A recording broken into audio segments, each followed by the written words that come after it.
Russia-Ukraine. Why are two brotherly countries, compatriots pointing guns at each other?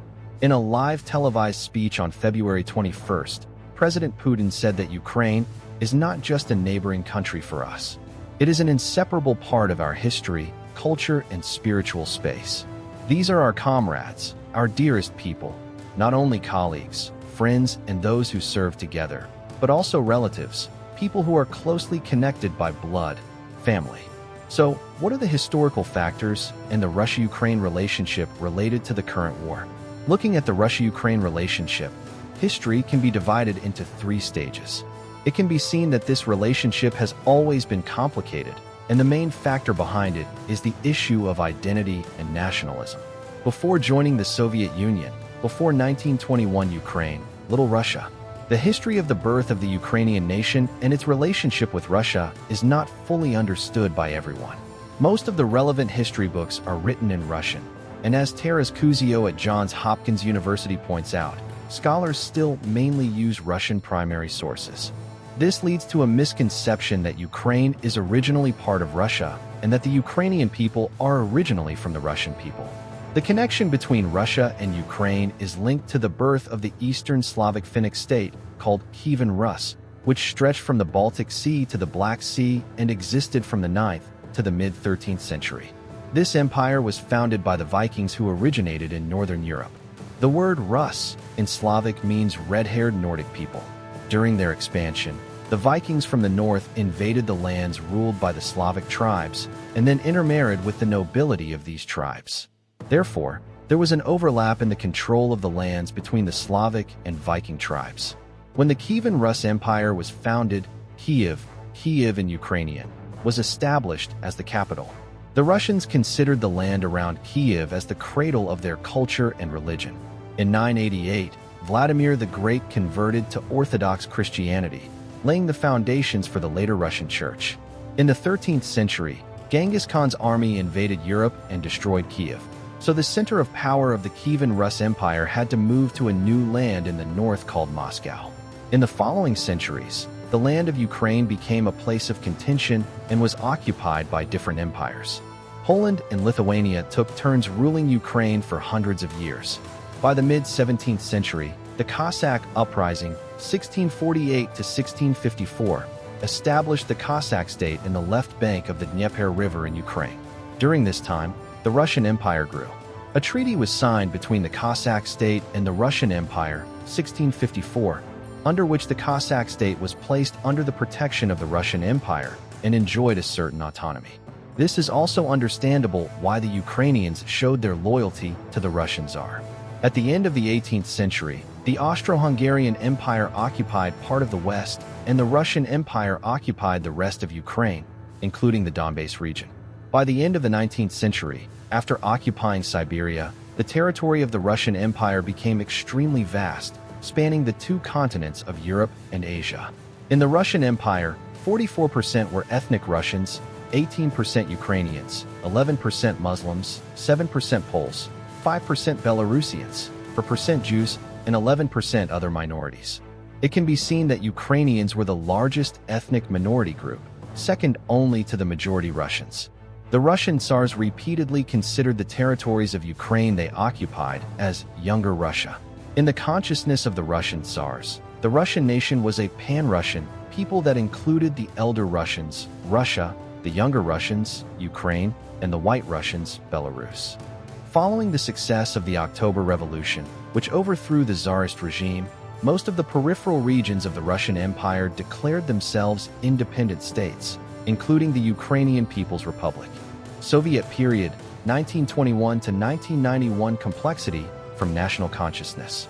The success of the October Revolution led to the birth of the world's first socialist dictatorship under the leadership of the Russian Communist Party, the Party of the Bolsheviks. In January 1919, the Bolshevik Red Army entered Ukraine and captured the city of Kharkov and then Kiev. By May, the entire territory of Ukraine was under the control of the Red Army.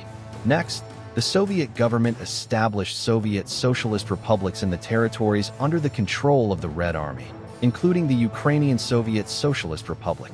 And this is the reason why Mr. Putin believes that modern Ukraine was completely created by Russia, or, more precisely, by the Bolsheviks, by Communist Russia. The Union of Soviet Socialist Republics was established, 1922, based on the unification of Soviet Socialist Republics. A small country, like Ukraine, with a large Russian Soviet Federative Socialist Republic, whose area is equal to the area of the 17th century Russian Empire plus the North Caucasus and Far East, occupied since the 19th century, and Kaliningrad Oblast, annexed after World War II. War is a cause for condemnation because in the end, soldiers and innocent people will still be the victims. Photo AP. For 70 years, the relationship between the Ukrainian Soviet Socialist Republic and the central government of the Soviet Union has always been complicated and has changed a lot. The complexity comes from national consciousness. The changes related to the power relationship between the government of the Soviet Union and the member republics, and about the management of the territory, which Mr. Putin himself criticized in his speech on February 21st as wrong. He believes that the decisions of the Soviet government were extremely harsh on Russia by dividing and severing what belongs to the history of the Russian land. No one asked what the millions of people living there think. Obviously, according to this way of looking at and analyzing, Mr. Putin considers Ukraine to belong to the Russian Empire and Communist Russia. The annexation of the Crimean Peninsula in the past, the recognition of the two self-proclaimed People's Republics of Donetsk and Luhansk in the Donbass region in the east of Ukraine, and the current war are nothing more than taking back what belongs to Russia. However, the history of a country cannot simply be described in a few lines or pages. It cannot be, as British Prime Minister Winston Churchill said during World War II, history is written by the victors.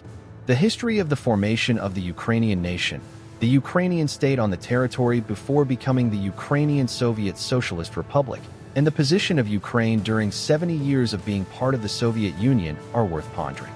Furthermore, the question arises, if Ukrainians really lean towards Russia, want to belong to Russia, then why, when the Soviet Union collapsed, 90.3% of Ukrainians voted in the referendum on December 1, 1991 to pass the law on the declaration of Ukraine's independence? While at that time it was impossible not to admit that the Russian language and the influence of Russian culture were widespread in Ukraine.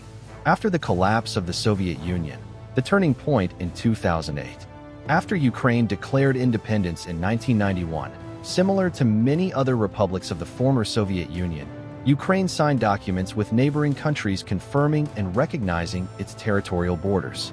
In 1997, Russia and Romania were the last two neighboring countries to sign treaties with Ukraine recognizing each other's borders.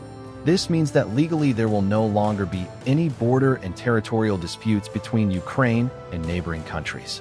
However, in the 30 years since becoming an independent country, Ukraine has not been easy in building a well-governed state with a stable political system.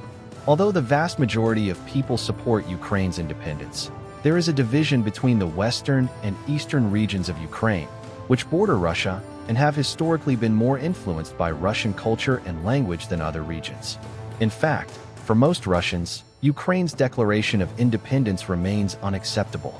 The percentage of Russians supporting the creation of a Russian-Ukrainian Union state remains high. This also explains why President Putin's approval rating was so high when Russia annexed Crimea in 2014.